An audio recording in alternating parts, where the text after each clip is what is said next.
Allez, bonsoir à tous les amis, comment vous allez? J'espère que vous allez bien. Donc ça y est, on est dessus, ça y est les amis, hein. Ah, on est le 2 septembre, ça y est, à 20 h. Donc bah écoutez, bah, merci d'être venu. Et puis on va laisser Alain Betts donc se présenter. Et puis je voulais le remercier aussi d'avoir accepté l'invitation. Bonjour à tous, j'espère que vous allez tous bien. Alors, voilà une petite présentation vite fait. Donc, je m'appelle Alain Bates, j'ai 60 ans. J'étais antiquaire spécialisé en objets archéologiques, et plus particulièrement ceux du monde pan-méditerranéen. J'ai commencé à m'intéresser à l'archéologie et à faire des fouilles à l'âge de 13 ans, avec feu Albert Lemeunier, qui était conservateur des musées d'art religieux et Mozan à Liège. Au fil du temps, j'ai croisé énormément d'artefacts antiques et à force de les regarder, j'ai remarqué de nombreuses récurrences de formes et ce qui m'a amené à me poser des questions à leur sujet. Eh ben, je te remercie Alain. Donc bah écoute, bah tu vois, je passe mon temps à trier des pièces, on va dire, à faire des recherches sur les monnaies, notamment sur les monnaies antiques, hein, ça me plaît beaucoup. Et toi alors? Comme hobby, j'ai été très présent sur Internet, sur des forums, des groupes dédiés, où j'ai été soit admin, soit animateur et surtout identificateur de tous ces artefacts que l'on voyait nous soumettre au quotidien. De fil en aiguille, j'ai aussi eu envie de partager des observations donc quant à ces formes diverses, ce qui m'a amené à faire des cycles de conférences qui ont malheureusement eu un arrêt à cause du Covid, mais j'espère qu'on pourra les reprendre après. J'ai aussi voulu compiler toutes ces observations dans un livre, donc le tome 1 des artefacts romains décodés. Et aujourd'hui, nous allons, avec toi Louis, parler du deuxième tome qui a un contenu, je le pense, assez riche et qui devrait vous intéresser. Alors là, oui, hein, surtout depuis Alain, le temps qu'on l'attend, celui-ci. Alors, en tout cas, on est content, je te remercie. Et donc du coup, ouais, alors t'es comme moi, t'es un gros collectionneur de fibules, non? Et d'ailleurs, finalement, c'est grâce à ça, non, que tout a démarré. Oui, les fibules, c'est vraiment une grande passion. C'est tout à fait le type d'objet qui m'a amené à me poser beaucoup de questions, et celle-ci allait amener heureusement des réponses à rebondissement. Et une des principales observations que j'ai réalisées grâce aux fibules, c'est la découverte d'un axe haut-bas de ces objets, et ceci grâce à une forme spécifique qui est celle de la tête de tortue.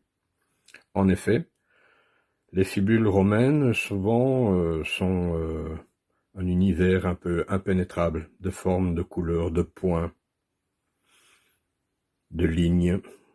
Mais heureusement, sur un certain nombre de fibules, il y a ce que j'appelle une espèce d'intrus positif. Et cet intrus, dans ce monde non figuratif, c'était un élément figuratif qui, lui, est bien percevable, et c'est la tête de tortue.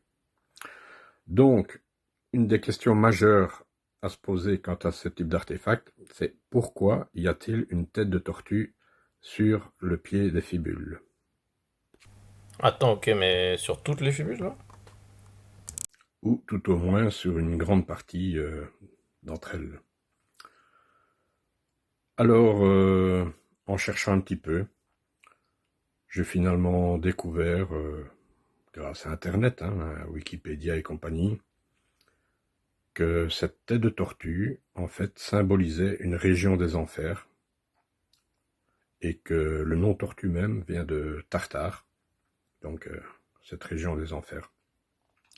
Ça nous vient d'Égypte, où là-bas elle était considérée comme un animal maléfique, même nommée la malédiction de Ra.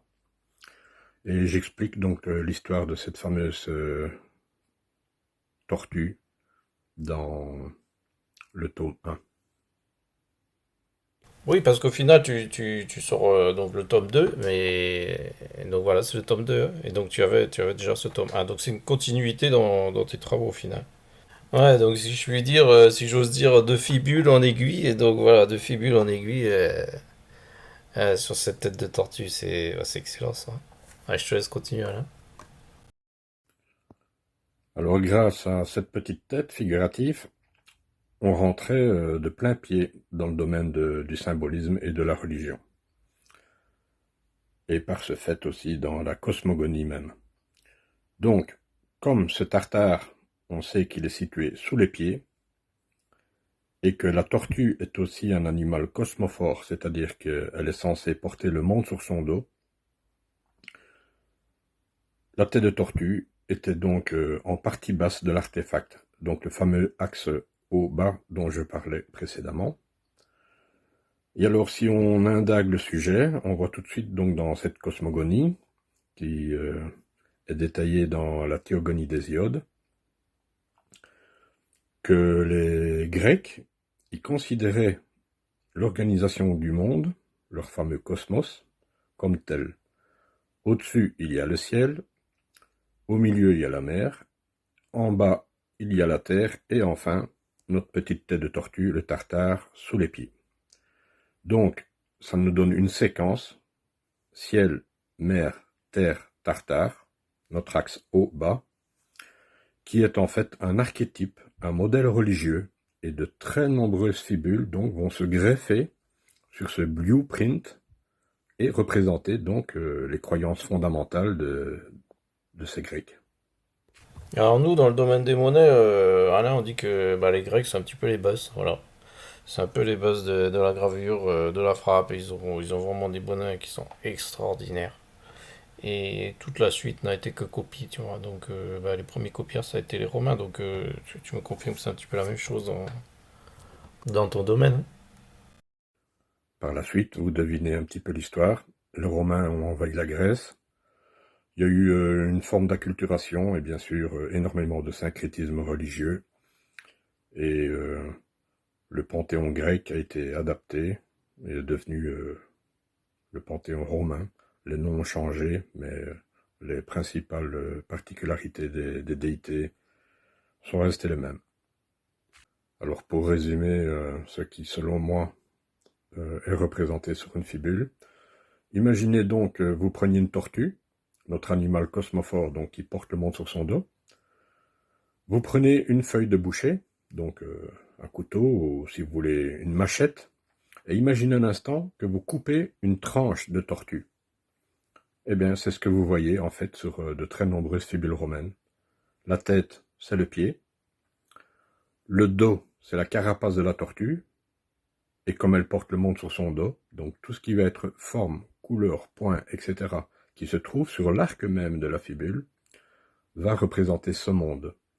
Et, par défaut, la forme arquée de la carapace de la tortue va figurer le ciel. Entre le ciel et la terre, il va y avoir souvent une ligne ondée ou des bourrelets. Ça n'a pas d'importance si c'est vertical ou horizontal.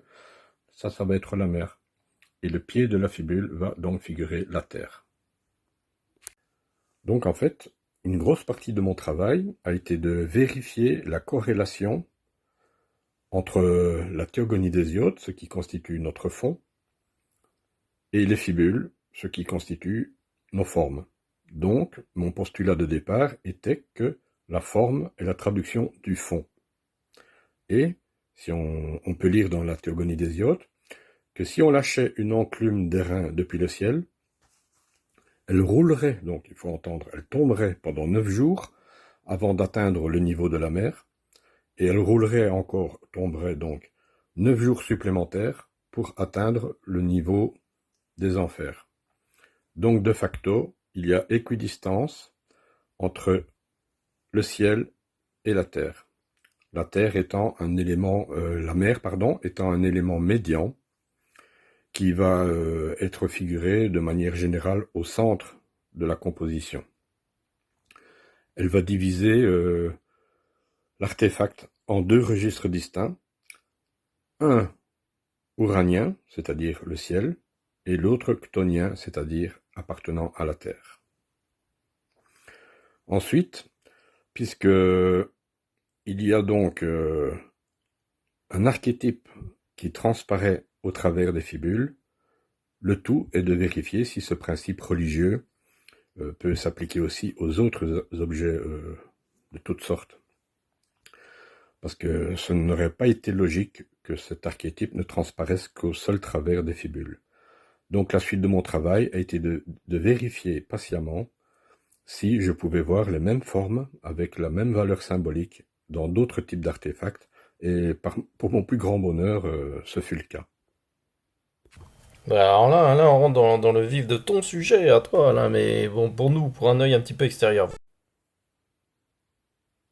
Pour être un peu plus explicite, cette découverte de cet archétype haut, bas, ciel, mer, terre, tartare a constitué en fait, si vous voulez, une espèce de clé, un pass qui m'a permis de comprendre comment étaient composés les autres types d'artefacts. Et grâce à ce pass, je savais à l'avance ce que j'étais supposé trouver, mais j'insiste bien sur ce fait. Je n'ai pas trouvé ce que je voulais, j'ai trouvé ce qui est. Il y a une énorme nuance. Alors fort de cette clé, de ce pass en tête, j'ai en quelque sorte fait de l'archéologie à rebours. Parce que je savais à l'avance, ou j'imaginais, ce que je pouvais trouver. Et ça a été un grand moment de plaisir pour moi que de vérifier que le postulat de départ correspondait à ce que je pouvais voir dans les autres objets, puisque donc ce blueprint était la clé qui permettait d'envisager le symbolisme et la composition des autres artefacts. Et donc petit à petit, j'ai pu dresser une liste des pictogrammes qui s'échelonnaient, donc les uns appartenant au registre supérieur, les autres au registre médian, et enfin à la Terre ou au Tartare. Donc en fait, j'ai pu dresser une première carte, une espèce de palette plutôt, de ces éléments, et alors j'avais vraiment une base solide qui me permettait de conceptualiser comment les artisans romains avaient pu reproduire à l'identique, d'un bout à l'autre de l'Empire, les mêmes formes au travers des mêmes artefacts, parce que le modèle à suivre, il était simple, hein, c'est la religion. Ok, Alain. Et alors, pour ceux que... Bon, par exemple, pour ceux qui n'ont pas le tome 1, qui n'ont pas lu, comment on fait là? Tu nous fais un petit... Tu nous donnes un petit peu les bases pour pouvoir avancer donc, sur la suite de ton sujet? Donc un des points les plus importants évoqués dans le tome 1 est la découverte donc de cette tête de tortue, la clé. Et aussi, j'y ai énoncé des principes vraiment élémentaires, mais cruciaux, pour bien comprendre la suite. Et ce principe primordial, il est simple. Il a l'air banal, mais c'est une évidence, mais il est primordial. Il faut savoir que, quel que soit le type d'artefact, il a été produit en différentes versions. Ces versions, on va dire que c'est son degré de réalisation. Il y aura donc des artefacts pas chers, bas de gamme, puis un peu plus chers, les mid-gamme, et enfin ceux qui sont réservés à une certaine clientèle de riches, c'est le haut de gamme. Donc, que ce soit pour les fibules ou d'autres types d'artefacts, c'est le même principe. Il est vraiment, mais vraiment très important de le garder à l'esprit, parce que il va impacter fortement le rendu visuel. Et alors, ceci, petit à petit, va nous amener à prendre en considération donc notre dodécaèdre. Et d'abord, on va voir aussi que les points, les petites billes qui agrémentent les dodécaèdres, on les retrouvait aussi sur les fibules. Un des derniers points importants concernant les fibules, c'est que j'ai remarqué que parmi le décor, de forme, de couleur, etc., il y avait aussi des points, et que ces points, en fait, ont un rapport avec la tétractys, c'est-à-dire un système qui distribue des valeurs numériques, simples, hein, aux éléments d'Empédocle. Donc en fait, quand il y a la figuration de 1 point, il est pour le feu, 2 points pour l'air, 3 points pour la mer et 4 points pour la terre. Et évidemment, puisqu'il y a une structure, selon l'archétype, un ordre logique haut-bas, ces points vont être distribués sur l'artefact, fibule ou autre, à certains emplacements bien précis. Le feu et l'air, ce sont deux éléments ouraniens, donc ils seront toujours présentés en haut de l'artefact. La mer ou 3 points sera généralement située au centre. Et enfin, 4 points pour la Terre. La Terre est en position basse, donc ces 4 points figureront toujours au même endroit, en position basse. Donc je pouvais remarquer et vérifier qu'il y a bien corrélation entre les points de la tétractys, leur valeur numérique, leur valeur en tant qu'élément, et surtout leur place bien précise distribuée sur l'artefact de tout type. Bon, Alain, ne prends pas mal, je suis un petit peu taquin. Ouais, mais là, on est, je veux dire, là, ça, c'est ton point de vue personnel, ça, non? Et il me faut préciser que ces points et leur valeur, en tant qu'élément d'Empédocle, ce n'est pas moi qui ai inventé ce système, hein, ça c'est connu. Moi, je n'ai fait que remarquer que ce qui apparaissait parfois en mosaïque ou sur d'autres supports étaient en fait les points de notre tétractys, et donc nos billes, nos points, nos boulettes, nos ocelles, nos trous, peu importe la façon de les figurer, en 2D ou en 3D, émaillés avec de la couleur. Sur les fibules, on les appelait les satellites, les oignons, etc. En fait, ce sont nos fameux points billes, boulettes, qui seront présents aussi sur le dodécaèdre. Allez, Alain, on synthétise un petit peu, là, avant d'aller un petit peu plus loin? S'il me fallait résumer le tome 1, donc j'y donne des principes élémentaires pour bien comprendre la structure des artefacts romains. Mais en guise de conclusion, il avait pour but aussi de montrer la normalisation, donc il y a une standardisation des pictogrammes à valeur symbolique d'un objet à l'autre, peu importe le support, en 2D, en 3D. Et alors je vais donner quelques exemples photos. Pour la photo où on voit cette porte sur le site de Volubilis au Maroc, si on la compare avec la fibule, on devine bien notre arc voûte pour le ciel, sur la fibule comme sur l'arc en pierre. Et juste en dessous, les métopes, donc les deux petites pierres qui débordent comme ça, eh ben, elles symbolisent la mer. C'est les deux petits traits blancs que l'on voit sur la fibule. Évidemment, on ne verra pas exactement la même chose avec un traitement en pierre que sur une fibule. Mais ce que je dis, et ce qui est important à noter, c'est que peu importe la matière, évidemment, celle-ci va impacter le rendu visuel. Au sujet de la photographie comparative entre les deux fibules et la fontaine à l'oiseau, il faut souligner que l'archéologie souvent est très spécialisée. Et moi, c'est ce que j'ai évité de faire à tout prix. Donc, un tel va se spécialiser dans les céramiques, un autre dans les monnaies, un autre dans les fresques ou les mosaïques, que sais-je. En fait, il faut éviter de se focaliser sur la fonction d'un objet ou sur un seul type d'objet. Ce qu'il faut, c'est prendre du recul et avoir une vision, je dirais, plus holistique de l'objet ou de ce qui est présenté sur un support. Et c'est comme ça que l'on peut voir les liens symboliques, et les supports ou les objets ne sont que la matérialisation d'une image, d'un concept. Donc, surtout, éviter de se focaliser sur la seule fonction d'un objet, mais le voir d'une manière beaucoup plus globale. Alain, tu pourras nous donner un exemple simple et concret de pictogramme comme tu dis, donc au sens normalisé et standardisé, voilà, pour aider nos amis à comprendre le principe. Voici un exemple très simple. Sur un peigne, il y a des dents. Et sur le panneton d'une clé, il y a aussi des dents. Deux objets semblent n'avoir aucun rapport entre eux, et pourtant.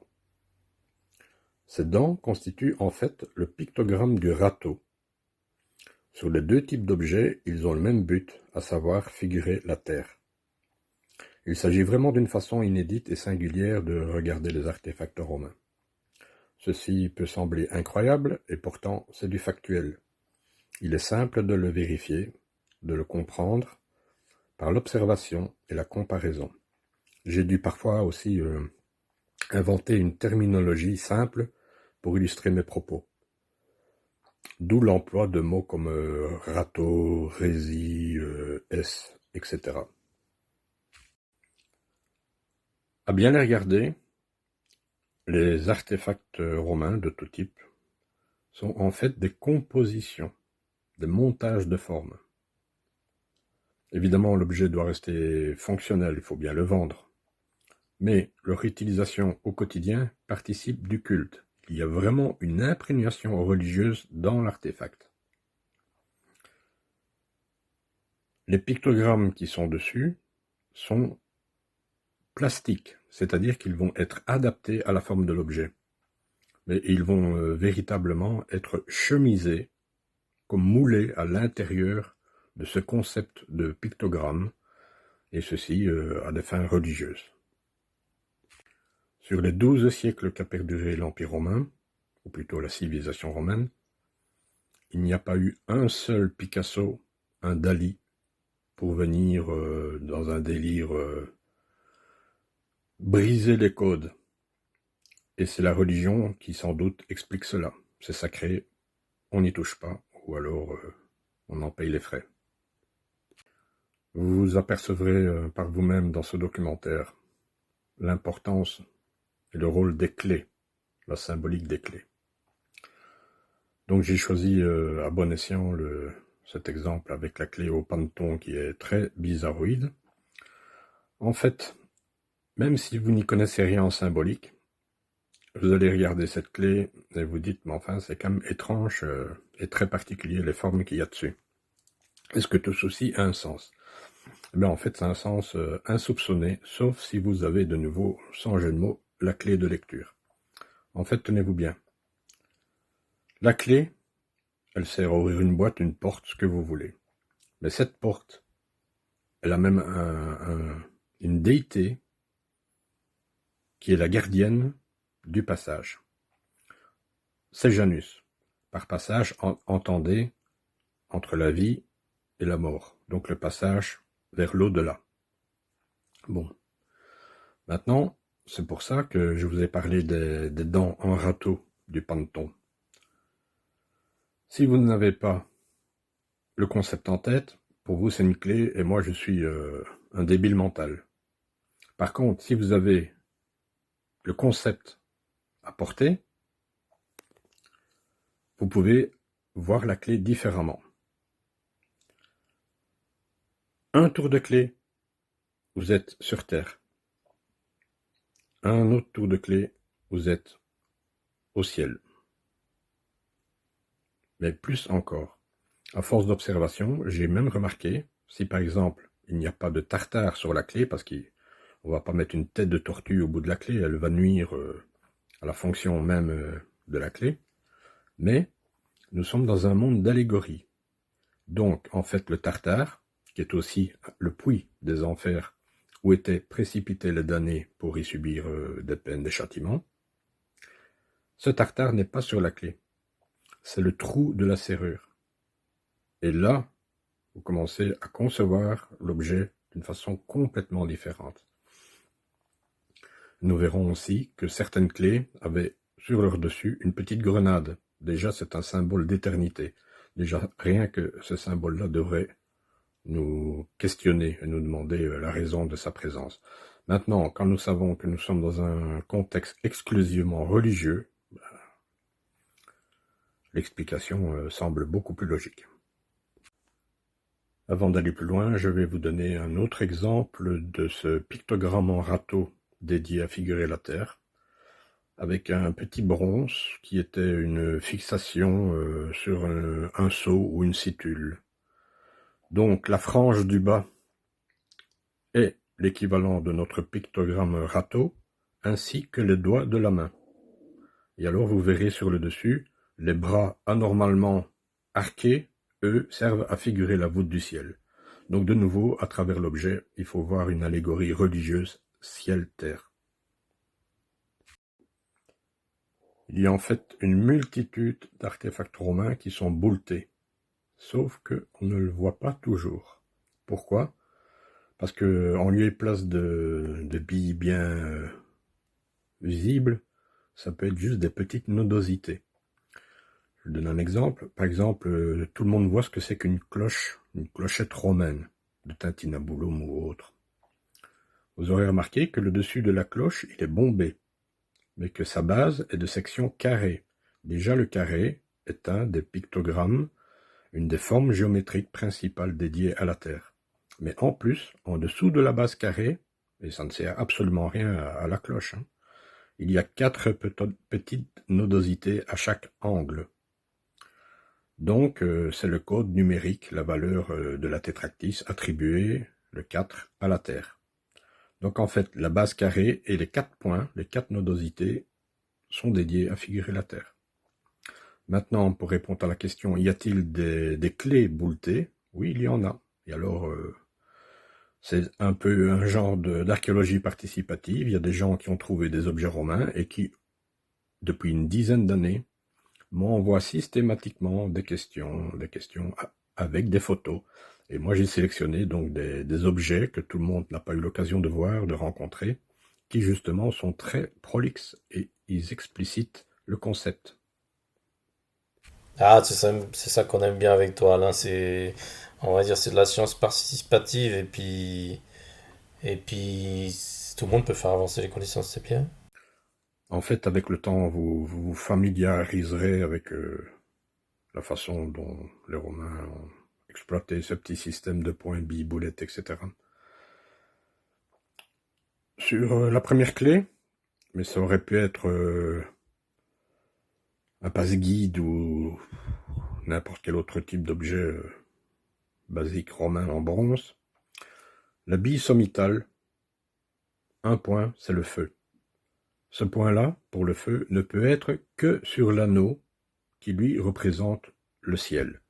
Tantôt, j'ai dit qu'une des formes principales géométriques pour la Terre, c'était le carré, mais pour le ciel, c'est simple, c'est tout ou partie du cercle. Donc, soit un cercle complet ou un arc de cercle va figurer le ciel.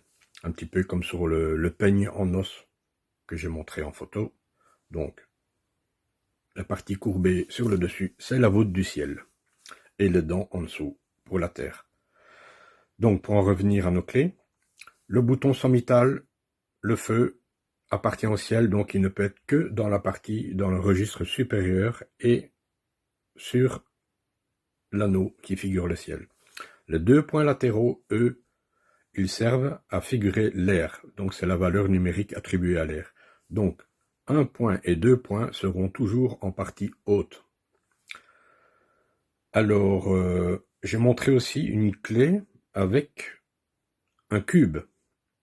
D'abord, il faut savoir que on passe de la forme du carré, qui est de la 2D, à de la 3D, mais c'est la même chose qui est exprimée. En fait, le carré devient un cube. Mais là, pour ceux qui étaient sceptiques, j'aimerais bien qu'ils m'expliquent à quoi serve un cube sur une clé. Si c'est pas de la symbolique, c'est pas romain, c'est chinois alors. Donc en fait, nos 3 points dévolus à figurer le feu et l'air, quand ils passent en 3D, sur l'exemple photo, vous voyez comme des lignes. En fait, c'est la projection du point en 2D qui devient une ligne, une moulure en 3D. C'est simplement donc ce passage 2D, 3D. Alors, j'insiste sur cette clé avec ce cube. En fait, c'est le même principe que des amulettes cage. Vous allez avoir une bélière, un anneau qui va figurer le ciel, et en dessous, vous allez avoir le cube qui représente la Terre. Donc là, on a ciel-terre. Je crois que c'est difficile à dire que ça a une fonction autre sur une clé que de la symbolique pure. Et il y a quelques mois de cela, il y a un particulier qui m'a envoyé la photo d'une clé qu'il a trouvée. Et alors celle-ci est vraiment l'exemple type qui va me servir donc à étayer ma théorie. Et alors c'est une clé qui est bouletée, qui comporte notre fameux cercle sur le dessus pour le ciel, notre cube en 3D pour la Terre. Alors je pense que dessus il y a une petite onde aussi entre le ciel et la Terre, qui elle sert à figurer la mer. Donc je rappelle ce principe que au plus un objet est luxueux, au plus il va être riche en détails et va être fatalement parlant, prolixe. Donc cette clé-là, en plus, comporte deux têtes, dont un visage qui regarde vers le haut et un visage qui regarde vers le bas. Donc il s'agit de notre Janus à deux têtes, qui est la déité qui préside au passage, à l'au-delà. On voit donc déjà rien que par la forme, cette espèce de cube avec des boulettes sur le pourtour, on se douterait déjà qu'il y a un rapport avec le dodécaèdre. Mais bien sûr, les deux visages de Janus me confirment donc le contexte globalement. Mais nous allons revenir à cette clé, parce qu'en fait, oui, quelque part, c'est la clé aussi du dodécaèdre. Donc, on ne va pas la quitter de vue tout de suite, mais on va commencer donc à parler du dodécaèdre, et alors sa forme, et ça va nous permettre donc de voir cette corrélation, cette congruence qu'il y a entre la clé et le dodécaèdre. Bon, il fallait bien que j'amène pas à pas le sujet, parce que si vous voulez définir tout de go, ce qu'est un dodécaèdre, à quoi il sert, sa fonction potentielle, etc., sans quelques principes de base, quelques prérequis, c'est impossible. C'est un petit peu comme si vous êtes en train de regarder la TV et tout d'un coup vous devez sprinter après un voleur, eh ben il y a des chances qu'il y ait un claquage musculaire, quoi. Le cerveau c'est pareil, hein. Il faut s'initier à son aise à cette symbolique pour comprendre l'importance de son imprégnation dans les artefacts. Alors au sujet du dodécaèdre, donc alors est-ce qu'on a une idée de la signification de son nom déjà? Et puis le rôle de ses facettes, et les trous, etc. Pour la définition du mot dodécaèdre, ben, c'est pas compliqué, c'est du grec. Alors dodéca c'est 12 et èdre c'est face. Donc pour ceux qui ont peut-être fait un peu de chimie, qui se souviennent, met, et, prob, but, pint, ex, et, hoc, non, dec. Donc en fait c'est compté mais en grec. Alors dodécaèdre donc c'est 12 faces et c'est un des polyèdres réguliers et bien sûr c'est le 5e solide de Platon. Avant que de parler du dodécaèdre en tant que produit matérialisation, objet, il nous faut bien sûr parler des concepteurs. Alors, on nous dit généralement sur un tas de sites de forums, de médias, qu'il n'y a pas d'informations au sujet du dodécaèdre. Eh bien justement, ils sont passés à côté. Parce que le fait de ne pas avoir d'informations, c'est justement l'information. Et elle est primordiale pour comprendre l'artefact. Donc, personne ne peut dénier que le dodécaèdre est le 5e solide de Platon, sa quinte essence, le 5e élément, probablement l'éther. Une espèce de particule qui remplirait l'espace entre les 4 autres éléments. Ça, c'est sujet à diverses théories, interprétations, dirons-nous. Il faut se poser donc la question, pourquoi n'y a-t-il pas d'information? C'est Pythagore qui a imposé la règle. C'est une espèce de fraternité, les pythagoriciens. Ce qu'on vous y enseigne est secret. ce qui est dit ou partagé est considéré comme une haute trahison et est punissable de la peine de mort. Donc le fait même qu'il n'y ait pas d'information quant à la raison d'exister du dodécaèdre montre que nous sommes dans un contexte égal à une espèce d'omerta, de loi du silence. Pythagore, ça c'est au VIe siècle avant Jésus-Christ, il est allé à Crotone après avoir voyagé un peu partout. C'est un homme d'une intelligence supérieure dans plusieurs domaines, on va dire qu'il est pluriel. Il s'intéresse aux mathématiques, lui-même c'est un docteur, sa femme est une mathématicienne. Et il a trouvé comme règle que tout était lié au nombre, toutes les choses de la nature. C'est pour ça que sur les artefacts romains, on va trouver nos points, nos éléments. Donc ce système-là, ça vient de lui ou de prédécesseurs auprès de qui il aurait appris la valeur de ces nombres, peut-être en Égypte ou ailleurs, quoi. Donc en fait, il a essayé d'imposer son système intellectuel, qui était, on va dire, passablement accepté, mais aussi en tant que personnage, il n'était pas tout à fait en phase avec les gens de Crotone, quoi. Donc il a essayé d'imposer un système intellectuel, mais aussi des règles qui n'ont pas été bien perçues par les habitants de Crotone, qui ont chassé la communauté. Il y en a qui ont été massacrés, lui-même a dû fuir. Donc vous voyez un peu le contexte qui sentait le souffre de cette fraternité. Donc en fait, pour souligner le caractère du personnage, il faut savoir qu'il était en fait une espèce de gourou, le gourou de sa secte. Pour bien montrer l'ambiance qu'il y avait au sein de cette fraternité, il faut savoir que tout le monde, par rapport aux autres cultes à mystère, tout le monde ne pouvait pas candidater. C'était les pythagoriciens eux-mêmes qui choisissaient éventuellement leurs élèves. L'élève, il se taisait, il écoutait le maître, et ceci pendant 5 ans. C'était comme ça parce que lui, il le disait. Il faut savoir que même entre eux, on ne citait pas le nom de Pythagore. On disait il a dit, donc c'est comme ça, ou lui a dit. Donc en fait, on le nommait même pas Pythagore.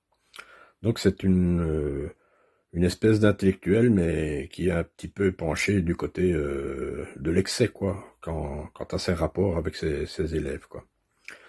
On imagine aussi, donc, puisqu'il fallait d'abord écouter pendant 5 ans avant de grimper de niveau, on se doute qu'il y avait des grades, d'ailleurs. Si ce n'est pas spécifiquement expliqué dans des textes pour les pythagoriciens, on peut l'imaginer par analogie avec d'autres cultes à mystère, qui eux étaient un peu plus libres d'accès, comme chez les orphiques. Il y avait des grades. Donc, au plus tu passais du temps, au plus tu avais des responsabilités, au plus ton savoir était grand, au plus tu montais en grade. Les pythagoriciens, ils ont fait de la mathématique une science, mais ils l'ont presque élevé au niveau de religion. Mais on dit que Pythagore était bien plus qu'un savant. Il aurait été un des premiers à affirmer la sphéricité de la Terre, à introduire les poids et mesures, à montrer que l'amitié est égalité, que l'esprit après la mort transmigre dans d'autres corps, que les animaux ont une âme et qu'il n'est pas séant d'en manger la chair. Il prétendait avoir été ressuscité 4 fois, et ainsi de suite, quoi. Pour nous, ce sont des concepts un peu bizarroïdes, mais eux, c'était comme ça. C'est de la religion. Et pour répondre à la question qui aurait créé le dodécaèdre, il y a différentes sources, dont une qui dit que un de ses confrères, un de ses contemporains, un certain Hippas de Métaponte, aurait enfreint la règle de silence en divulguant soit l'inscription des pentagones dans le cercle, soit la nature de l'incommensurabilité des nombres. Il fut alors exclu de l'école et on lui érigea un tombeau pour signifier qu'il était comme mort pour les autres pythagoriciens. Des auteurs rapportent qu'il se serait jeté dans la mer pour se punir, ou même qu'on l'aurait aidé en le jetant à la mer pour l'éliminer, donc par ses condisciples. Il y a un auteur ancien qui cite malgré tout que Hippassos était un pythagoricien, mais parce qu'il avait été le premier à divulguer par écrit comment on pouvait construire une sphère à partir de 12 pentagones, périt en mer pour avoir commis un acte d'impiété, tout en recevant la gloire, comme s'il avait fait la découverte, alors que tout cela vient de lui, entre guillemets. Donc lui, c'est Pythagore. Donc on devine qu'il y avait une espèce de jalousie ou de lutte d'idées entre confrères, comme on peut en voir dans d'autres occasions entre des experts, des spécialistes autour d'un même thème. Là, ça les a poussés à des extrémités regrettables, dirons-nous. Je pense que vous l'aurez compris, l'école pythagoricienne était secrète, un enseignement réservé donc à des adeptes, et si jamais ils parlaient, c'était la mort. Donc pour moi, c'est ce qui explique le silence et tout ce mystère qui est autour donc du dodécaèdre. C'est simplement parce que on ne pouvait pas en parler, quoi. Maintenant que nous avons parlé des concepteurs et de la règle du silence qui régnait autour du dodécaèdre, on va pouvoir parler de l'objet lui-même. D'après mes observations, le dodécaèdre, qui n'est qu'un artefact parmi les autres, obéit à la même règle que les autres, à savoir qu'il sera décliné en version bas de gamme, mid de gamme et haut de gamme. C'est un petit peu comme si on plaçait un curseur en dessous. Donc les quelques 120 dodécaèdres qui sont connus consistent en fait une version élaborée, alors que ce qui est avant, un genre d'amulette cage ou simplement de rouelle bouletée, sont déjà, selon moi, l'expression du concept. Et ce concept majeur, on va voir qu'il est lié à la métempsychose. Donc ça, c'est la croyance des pythagoriciens en la réincarnation. Et alors les rouelles simples bouletées, leur évolution aussi se fait en parallèle avec les rouelles. Il y a aussi des rouelles bouletées. Et en plus, il y a même des rouelles bouletées dont certaines sont agrémentées d'oiseaux sur le pourtour.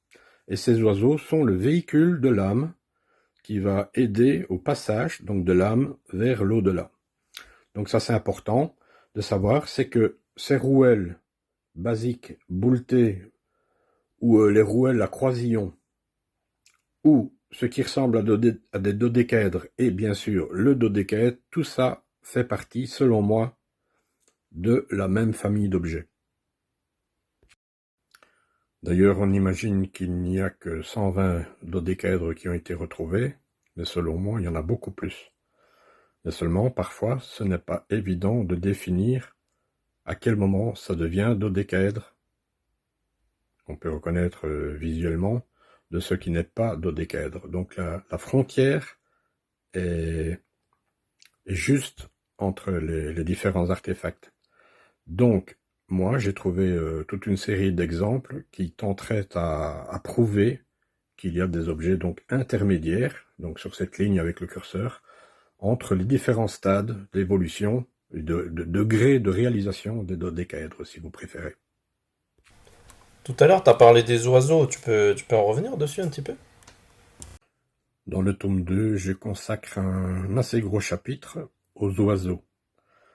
Donc en fait, il y a des oiseaux, mais sur un tas d'artefacts romains, mais on n'y a pas fait attention, parce que si on ne sait pas qu'ils ont une signification, on passe à côté, on ne les voit tout simplement pas. Donc pour résumer, parce que c'est très très important, ces oiseaux, en fait, c'est eux qui vont prendre l'âme et qui vont servir de véhicule pour passer l'âme de la Terre au ciel. Ça, c'est une version, nous le verrons, plutôt romaine. Pour les Grecs, c'était plutôt un papillon qui représentait l'âme et qui allait vers le ciel. Nous allons voir aussi un peu plus loin pourquoi ce papillon. Mais sachez d'ores et déjà que cette histoire d'oiseau psychopompe, donc qui transporte l'âme, est primordiale pour comprendre le dodécaèdre. Et il y a d'autres corrélations comme ça avec d'autres artefacts, par exemple romains? Il existe aussi un autre type d'artefact qui a permis d'aller plus loin dans la compréhension du dodécaèdre. Ce sont des dés polyédriques, certains en forme de dodécaèdre, d'autres en forme d'icosaèdre. Mais ces dés donc consistaient à une espèce de jeu qui avait pour but donc de faire de la divination. Là, les frontières sont aussi limites entre le domaine de l'astronomie, qu'on va voir, et le domaine de l'astrologie, parce que pour les Romains, les Grecs, tout était lié à la religion.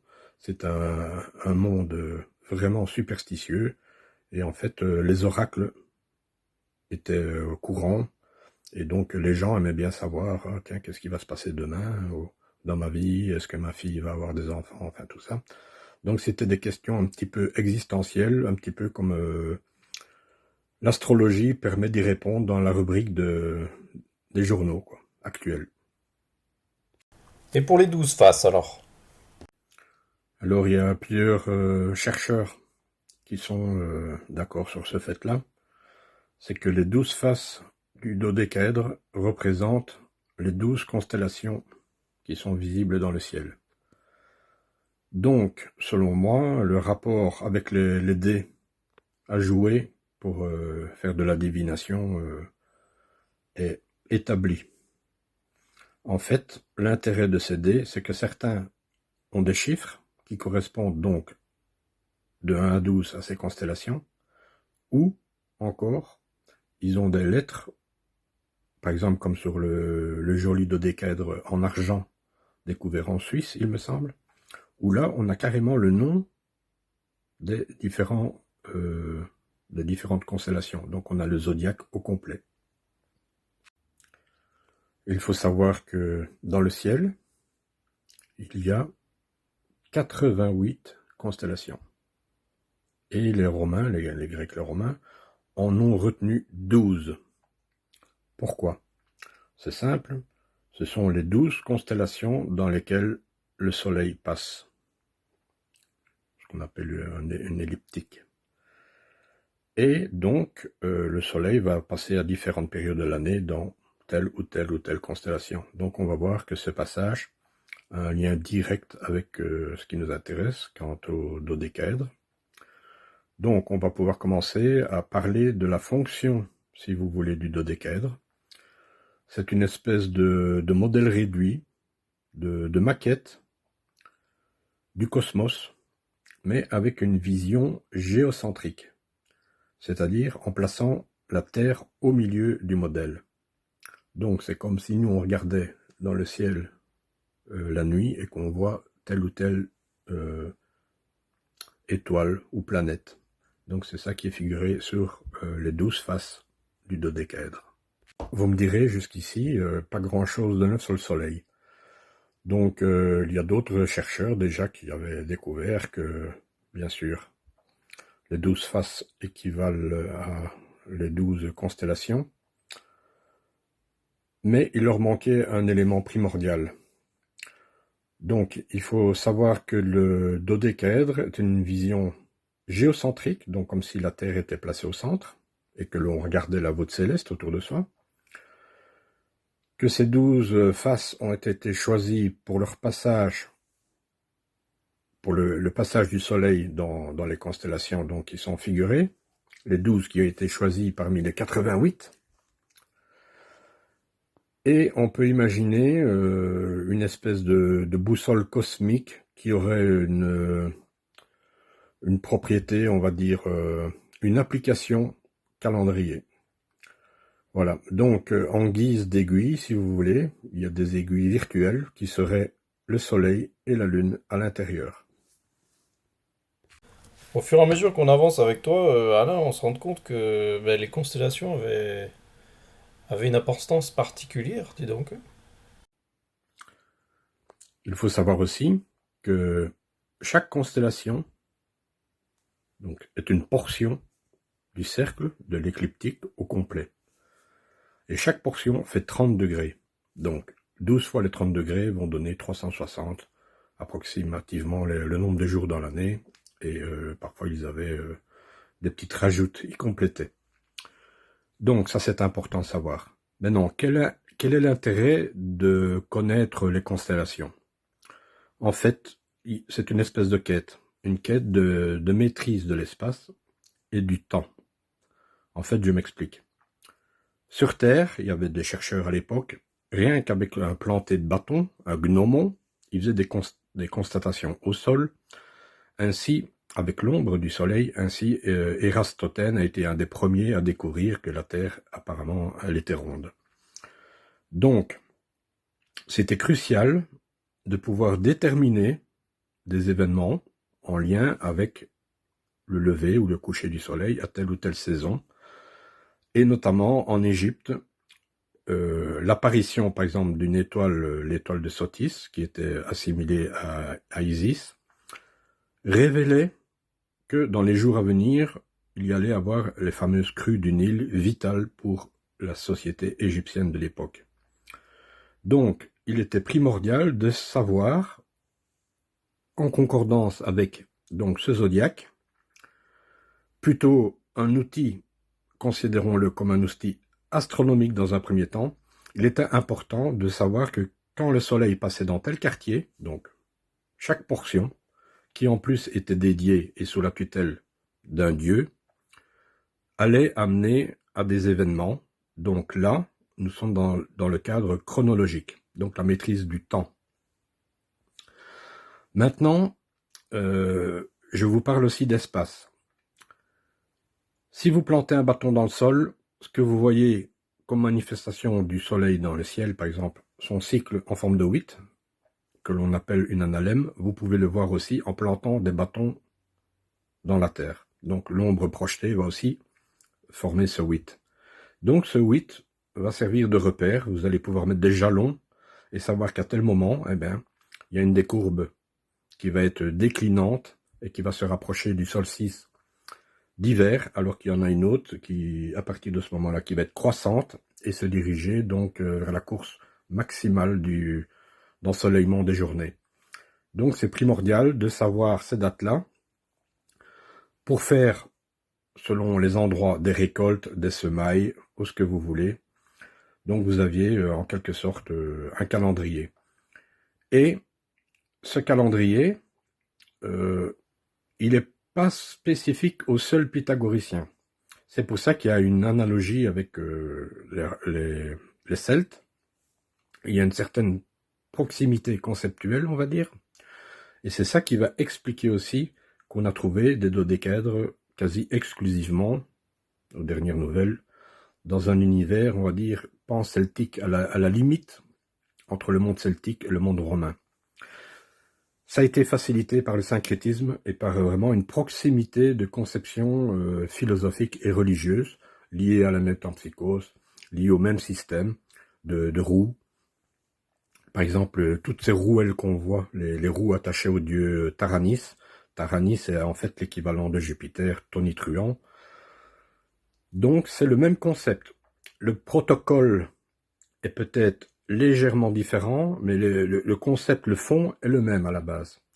Donc les rouelles celtiques, elles, s'expliquent aussi donc par des divisions, les rayons, qui vont définir des périodes.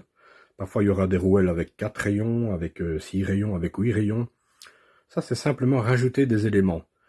Il y a aussi les 4 directions, donc les points cardinaux.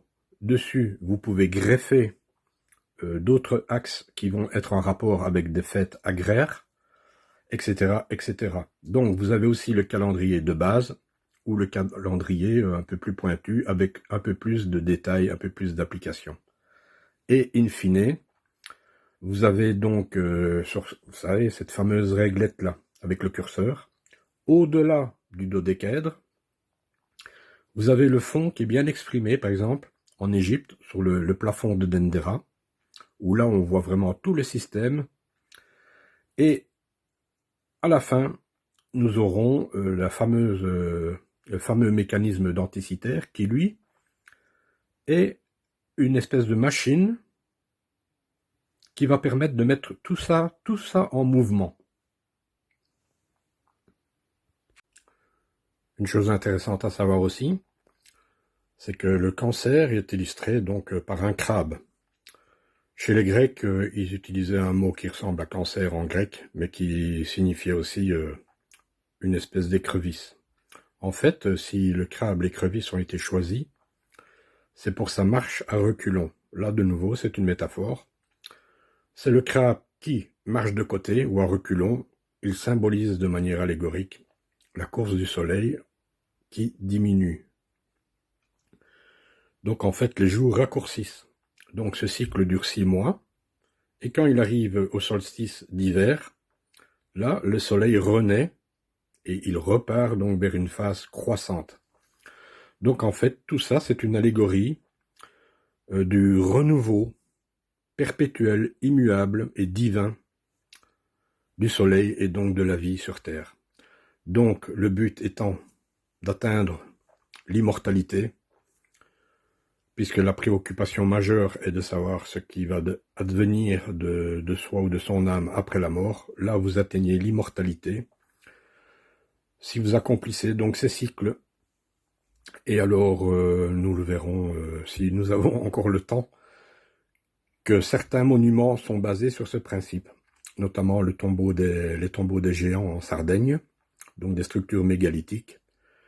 Tout ça pour dire que le soleil rentre dedans au solstice d'hiver, et c'est une façon donc de commémorer ce renouveau, ce redépart, quoi. Alors Louis, tu me diras où on en est du temps pour voir si je peux encore approfondir un petit peu la question. Alors là, on est arrivé sur la fameuse question donc, du concours, hein. Donc, quel rapport y avait-il entre cette monnaie, cet auréus d'Auguste, au crabe qui semble attraper un papillon? Et donc, quel est le rapport au final donc, avec le dodécaèdre? Et puis pour le temps, ben, on est tout juste à 57 minutes, voilà. Ouais, ça passe vite, on s'en lasse pas de t'écouter, Alain. Bah écoute, de toute façon, on est sur la fin bientôt. Et puis je te demanderai à la fin, je te reposerai une question pour peut-être synthétiser voilà, le but et le rôle du décaèdre, ok? Donc le papillon, c'est l'âme qui essaye de s'échapper au cycle immuable des remontées, des chutes. Donc c'est ça, une des acceptions présentes de manière allégorique sur cette monnaie en or. On va vous montrer la photo. Et alors, quoi d'autre? Ah oui, la fameuse clé bouletée, donc les têtes de Janus, selon moi, il y en a une qui regarde vers le haut, la porte du Cancer, et l'autre qui regarde vers le bas, la porte du Capricorne, donc qui regarde cette espèce de portail, d'ascenseur virtuel qui permet le passage des âmes, quoi. Puisque je rappelle encore que Janus est le dieu qui préside au passage, à savoir de la vie à trépas, à l'au-delà. Alain, si je me place du côté des membres, je pense que il faut plus de détails sur le crabe et le papillon, parce qu'ils se sont creusés la tête, hein. Ah, on a retourné la question dans tous les sens pour essayer de trouver la réponse à cette question, hein. Donc pour le jeu concours, je reviens un petit peu sur la présence du crabe et du papillon, donc sur cette monnaie en or.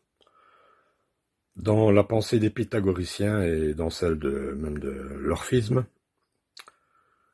quand l'âme quittait le corps, elle devait s'affranchir du poids matériel de son enveloppe charnelle.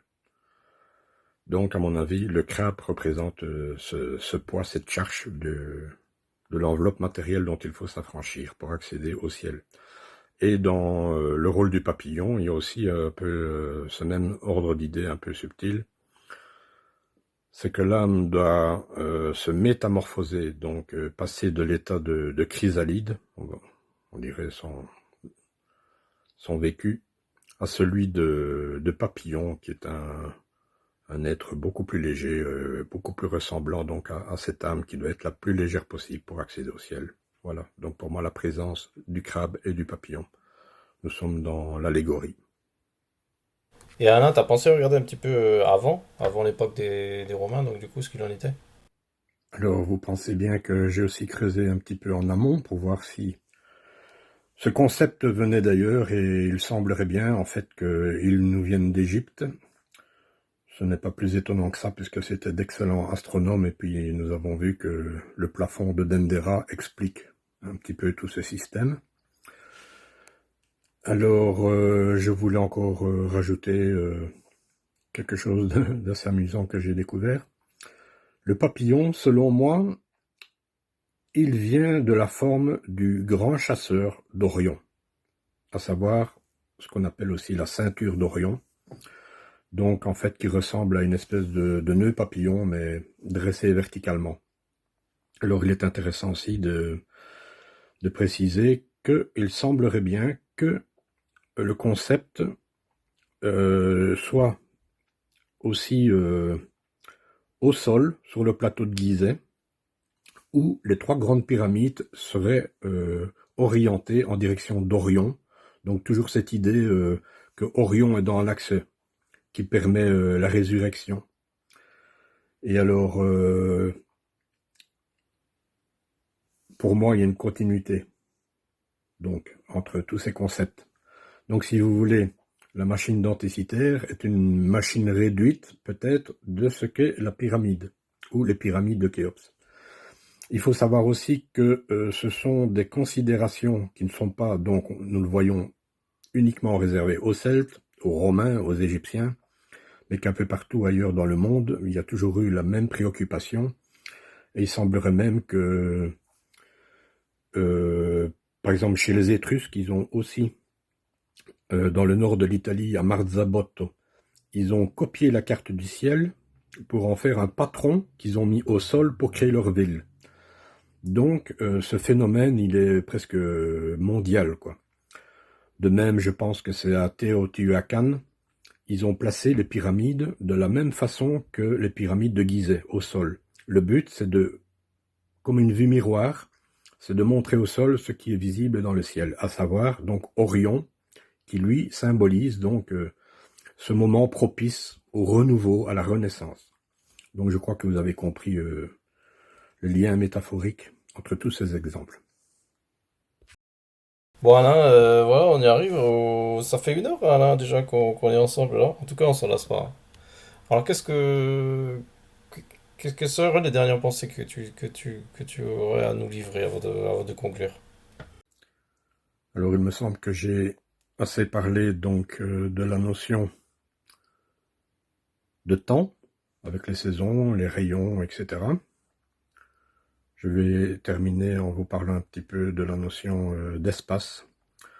Donc il semblerait que tout le concept en fait vienne d'Égypte, mais qu'il répondait à un problème majeur, à savoir que par exemple, comme c'était une société où il y avait énormément d'agriculteurs, de maraîchers, etc., quand il y avait les crues du Nil, ben, ça effaçait toutes vos marques au sol, quoi. Vous ne saviez plus dire, ah ben chez moi, ça va de là à là, etc. Donc je vais vous donner un petit exemple. Si vous, vous êtes dans une ville comme Paris, que vous ne connaissez pas, et que vous souhaitez aller à la gare, vous ne savez pas y aller. Donc vous allez devoir demander votre chemin à une tierce personne qui, elle, va servir de référent pour vous indiquer le chemin. Donc en fait, c'est un peu la base de la trigonométrie. Avec un point, le point de départ, vous ne faites rien. Avec un point de départ et un point d'arrivée, vous tracez une ligne, mais vous n'avez toujours pas de surface. Par contre, si vous avez un troisième point, à partir de ce moment-là, vous avez un point de référence. Et cet exemple va vous permettre donc de tracer une surface au sol. Donc, ce qui veut dire, l'image que je viens de donner, c'est pour vous expliquer que ce que vous voyez dans le ciel vous permet de déterminer ce qu'il y a au sol aussi sur Terre. Donc, c'est ça la volonté de maîtriser et le temps et l'espace. Et alors, comme vous avez par exemple le signe du Cancer et le signe du Capricorne, comme par hasard, vous avez sur Terre le tropique du Cancer et le tropique du Capricorne. Ce qui, selon moi, et pas seulement moi, d'autres chercheurs, vous imaginez bien que les gens à l'époque, les intellectuels, l'intelligentsia de l'époque, a pu déterminer donc que ce qui était dans le ciel avait un rapport avec les phases de ce qui se passait sur Terre, quoi. Donc ils ont transposé, comme les Étrusques l'ont fait à Marzabotto, des propriétés célestes à des choses purement terrestres. Donc le ciel leur a permis de diriger, de partitionner aussi la Terre et éventuellement de découvrir les parallèles, les tropiques, etc., etc., au fil du temps, quoi. Évidemment, tout ça, c'est pas fait en un jour, mais je vous invite à aller voir le système de Ptolémée, qui lui avait déjà apparemment découvert pas mal de choses, tant qu'à la Terre, le fait que ce soit une sphère et le fait donc qu'il y ait des parallèles, des tropiques, etc., qui vont permettre donc de naviguer ou de se déplacer sur Terre. Donc il y a corrélation entre ce qui se passe dans le ciel et corrélation de ce qui se passe sur Terre. Et ce n'est pas Howard Crowhurst qui me démentirait, parce que d'après le film qui vient de sortir, Mégalithe, il y aurait même une espèce de maillage basé sur une ligne qui passe par Karnak, donc ces fameuses lignes qui permettent donc de trouver des méridiens, etc.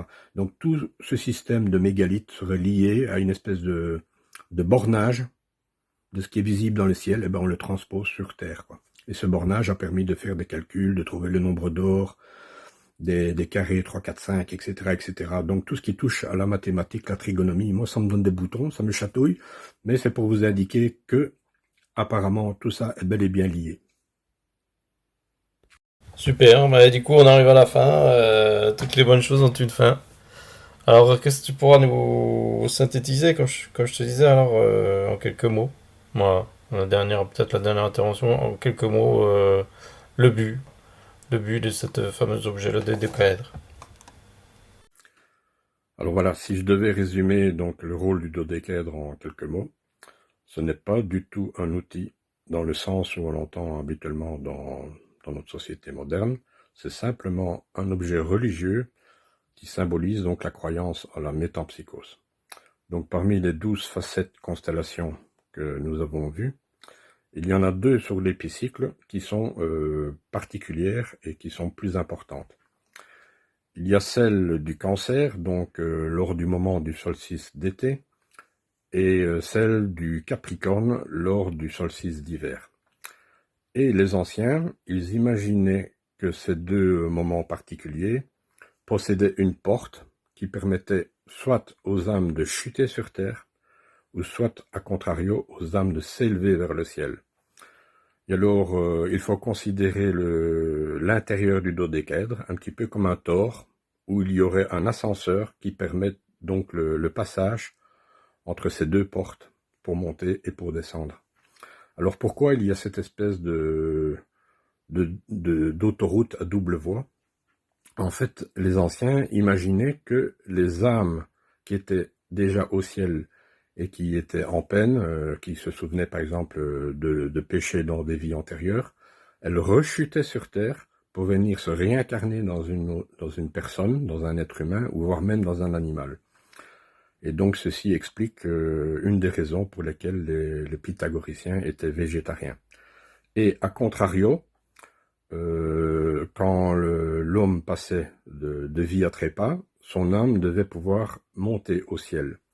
Et alors le but de ces cycles de renaissance vie-mort était d'acquérir pour l'âme une certaine expérience pour faciliter donc son ascension vers le ciel. Elle devait avoir une vie remplie de piété, d'enseignement, qui permettait donc à l'âme d'être la plus légère possible afin d'accéder au ciel et d'y rester.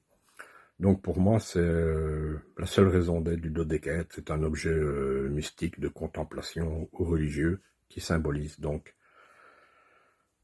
la métempsychose. Voilà. Merci à tous donc de nous avoir suivis. Merci Alain, c'était très gentil d'avoir répondu à l'invitation. En tout cas, ça fait plaisir de t'avoir ici. avec nous pour la sortie de ton tome 2. Donc on va donner le lien où on peut commander le livre. Voilà. Et je vous souhaite à tous et à toutes une bonne soirée et puis à bientôt sur le groupe hein, pour d'autres événements de ce type, hein, si vous le voulez bien. Et surtout, bravo au membre qui a gagné donc le dodécaèdre, voilà, avec ses invitations sur le groupe. Donc tu me donneras ton adresse, donc je te l'envoie gratuitement, hein, d'accord? Lundi. Voilà. Et puis pour les autres qui n'ont pas réussi à le gagner, ben écoutez, j'ai une bonne nouvelle, j'en ai d'autres. Voilà. J'en ai d'autres, comme sur la vidéo là, avec patine ou sans patine. Donc je vais mettre ça en boutique et puis je vous mets le lien en dessous en commentaire, ok? Puis si vous en voulez un, ben, vous m'en commandez un. Vous pourrez comme ça le mettre dans votre vitrine. Allez, à bientôt.